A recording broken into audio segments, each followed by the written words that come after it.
여러분, 나라가 임하시오며 정말 익숙한 기도죠.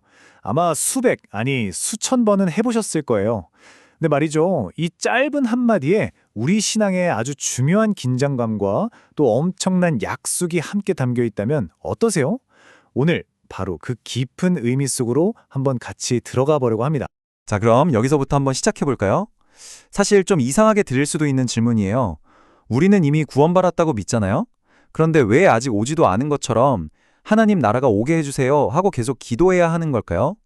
바로 이 역설적인 질문, 여기에 오늘 우리가 파헤쳐 볼 모든 이야기의 핵심이 담겨 있습니다. 그래서 이 질문에 대한 답을 찾아가기 위해서요. 먼저 이미, 그러나 아직은 아닌 이라는 독특한 상태에 대해 알아볼 거예요. 그리고 이 기도가 가진 두 가지 의미, 현재와 미래를 어떻게 동시에 담고 있는지 살펴볼 거고요. 그 다음에 이 균형을 잃으면 얼마나 위험한지, 그러니까 난 다 잃었어 하는 착각에 빠지거나 반대로 마귀에만 너무 집착하는 두 가지 함정을 짚어볼 겁니다. 그리고 마지막으로 성경이 말하는 진짜 영적 전쟁은 뭔지, 그리고 이 기도가 어떻게 우리의 서약이 되는지까지 쭉 한번 따라가 보겠습니다. 네, 좋습니다. 그럼 첫 번째 열쇠부터 한번 풀어볼까요? 우리가 왜 이미 구원받았는데도 계속 기도를 해야 할까? 그 답이 바로 여기에 있습니다. 기독교 신앙의 아주 핵심적인 긴장감이죠. 바로 이미 임했지만 아직은 완성되지 않은 하나님 나라에 대한 이야기입니다. 신학에서는 이걸 좀 어려운 말로 종말론적 유보라고 부르는데요. 쉽게 말해서 이런 거예요. 우리는 이미 구원받아서 하나님의 나라에 들어와 있어요. 그런데 아직 그 나라가 완전히 완성되지는 않은 그런 중간 시대를 살고 있다는 거죠. 바로 이 이미와 아직 사이의 팽팽한 긴장감, 이게 모든 이야기의 출발점입니다. 성경은 이 상황을 첫 열매라는 정말 기가 막힌 비유로 설명합니다. 한번 상상해 보세요. 우리는 이미 구원이라는 아주 달콤한 첫 열매를 맛본 사람들이에요. 하지만 아직 추수가 다 끝나지 않은 거친 밭 한가운데 서 있는 것과 같은 거죠. 그러니까 하나님의 자녀라는 확신은 있지만 동시에 여전히 사탄의 유혹과 싸워야만 하는 이 현실에 놓여 있다는 뜻입니다. 자, 그렇다면 나라가 임하시오며 라는 이 기도는 이 팽팽한 긴장 상태를 어떻게 담아내고 있을까요? 정말 놀랍게도요. 이 짧은 기도 한마디에 두 개의 시간이 같이 들어 있습니다. 바로 미래와 현재를 동시에 향하는 거죠. 이 기도가 정말 대단한 게 바로 이 지점이에요. 이중적인 의미를 다 가지고 있다는 거. 한편으로는 이건 미래를 향한 기도예요. 모든 악이 사라지고 하나님의 나라가 완전히 완성될 그날을 간절히 바라는 거죠. 근데 동시에 이건 바로 지금 여기를 위한 기도이기도 합니다.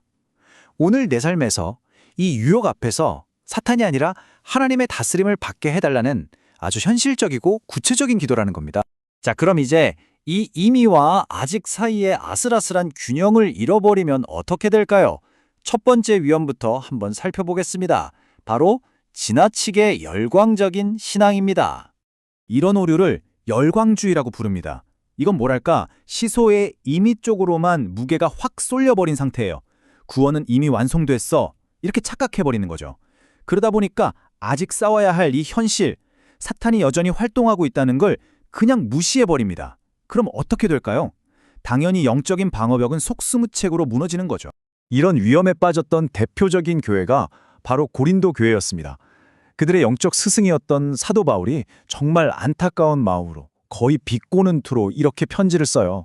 아, 여러분은 이미 배부르고 이미 부자고 우리 없이도 왕이 되셨군요. 와, 그들의 영적 교관이 얼마나 심각했는지 정말 뼈아프게 느껴지는 대목이죠. 고린도 교인들이요, 당언이나 예언 같은 아주 놀라운 영적 체험을 했거든요. 그러고 나니까 스스로가 마치 천사라도 된 것처럼 모든 영적 싸움을 다 끝낸 왕이 된 것처럼 교만해진 거예요. 방패를 스스로 내려놔버린 거죠. 그 결과는요, 사탄의 유혹에 완전히 무방비 상태가 됐고 결국에는 믿지 않는 사람들조차 혀를 찰 만큼 끔찍한 죄에 빠져버렸습니다. 이게 바로 임의에만 집착할 때 벌어지는 비극입니다. 자, 그럼 이제 시소의 반대편으로 한번 가볼까요? 임의가 아니라 아직 쪽에만 너무 무게를 두면 어떻게 될까요? 바로 마귀에 대한 과도한 집착이라는 또 다른 위험에 빠지게 됩니다. 이것도 열광주의만큼이나 어쩌면 그 이상으로 신앙을 왜곡시킬 수 있어요. 이거를 억측이라고 표현할 수 있겠습니다. 이번에는 구원의 아직이라는 측면, 그러니까 사탄의 활동에 너무 몰두한 나머지 성경이 말하는 선을 훌쩍 넘어버리는 거예요. 막 상상력을 동원해서 복잡한 이론들을 만들어내는 그런 오류죠. 그럼 이런 억측이 구체적으로 어떤 모습일까요? 이 자료에서는 피터 와거너라는 사람의 이론을 예로 드는데요. 예를 들면 이런 거예요. 옛날에 했던 다이아나 여신이 사실은 하늘의 여왕이라는 악령이 돼서 지금도 하나님이랑 싸우고 했다라거나 서울을 지배하는 악령은 누구고 부산을 지배하는 악령은 누구다 이런 식으로 지역별 악령 이름을 붙이는 거죠. 성경에는 근거가 거의 없는 어떻게 보면 상상력에 많이 더해진 이야기들입니다. 이런 억측에 빠지면 정말 심각한 문제가 두 가지 생깁니다. 첫 번째는요, 구원의 기쁨과 확신은 온데간데 없고 마귀에 대한 공포가 신앙의 중심이 돼버려요. 그리고 두 번째, 모든 실패와 죄를 이건 마귀 탓이야 하면서 자기 책임을 피해버리는 거죠. 결국 스스로 성장할 기회를 뻥 차버리는 셈이 됩니다. 우리가 잘 아는 C.S. 루이스도 바로 이 점을 날카롭게 지적했어요. 입만 열면 사탄, 마귀 하는 사람들이 오히려 그 마귀의 힘에 끌려 들어갈 위험이 있다는 거죠. 정말 섬뜩한 경고 아닙니까? 그만큼 균형이 중요하다는 이야기입니다. 자, 그렇다면 이 양쪽의 위험한 함정들을 피해서 걸어갈 수 있는 길, 성경이 말하는 그 균형 잡힌 길은 대체 뭘까요? 그 답은 바로 진짜 영적 전쟁이 뭔지 제대로 이해하는 데 있습니다. 핵심은 바로 이겁니다. 진짜 영적 전쟁은요, 무슨 특별한 마귀를 사냥하러 다니는 게 아니라는 거예요. 오히려 그 반대입니다. 매일매일의 평범한 삶 속에서 하나님의 뜻대로 살려고 애쓰는 것, 바로 그 신실한 제자의 삶 자체가 가장 치열한 영적 전쟁터라는 거죠. 에베소서 6장에 나오는 하나님의 전신갑주를 보면 이게 무슨 말인지 확 와닿습니다. 우리가 입어야 할 무기들을 한번 보세요. 진리의 허리띠, 의의 호심경, 믿음의 방패, 구원의 투구, 성령의 검. 가만 보면요, 여기 무슨 신비한 주문이나 기술 같은 게 하나도 없어요. 전부 다 우리의 삶의 태도, 우리의 인격, 즉 신실한 제자의 삶 자체를 말하는 겁니다. 이게 바로 우리가 매일 입고 싸워야 할 진짜 갑옷인 거죠. 자, 이제 드디어 마지막입니다. 우리가 지금까지 살펴본 임의와 아직의 긴장, 그리고 진짜 영적 전쟁의 의미, 이 모든 걸 마음에 담고 다시 나라가 임하시오며 라는 기도를 바라보면요, 이게 완전히 다르게 보이기 시작합니다. 왜냐하면 이건 단순한 부탁이 아니거든요. 네, 바로 이겁니다. 오늘 이야기의 가장 중요한 결론이죠. 나라가 임하시오며라는 이 기도는요, 하나님한테 그냥 해주세요 하고 던지는 일방적인 요청이 아니라는 겁니다.